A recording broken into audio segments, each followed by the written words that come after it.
कई साल पहले एक गांव में वीरू नाम का एक आदमी रहता था। वह बहुत चालाक, स्वार्थी और लालची था।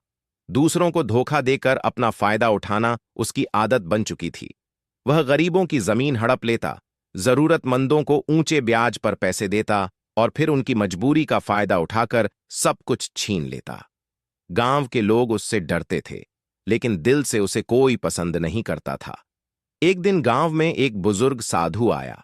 उसने गांव में रहने वाले सभी लोगों को एक सीख दी। कभी किसी का बुरा मत करो, क्योंकि बुरे कर्म देर सवेर लौट कर आते हैं। वीरू हंस पड़ा और बोला, मैं तो अब तक सिर्फ चालाकी से जीता हूं और देखो कितना सफल हूं। साधु शांत मुस्कान के साथ बोले, समय हर चीज का हिसाब रखता है। इंतजार करो, न्याय जरूर होगा। समय बीता। वीरू की चालाकियां बढ़ती गईं, लेकिन धीरे धीरे उसका बुरा समय शुरू हो गया। जिन लोगों को उसने धोखा दिया था, उनमें से कुछ ने कानूनी रास्ता अपनाया। उसकी जमीनें जब्त हो गईं। बैंक ने कर्ज के बदले उसकी सारी संपत्ति ले ली। सबसे बड़ा झटका तब लगा जब उसका अपना बेटा भी उससे नफरत करने लगा और उसे छोड़कर चला गया।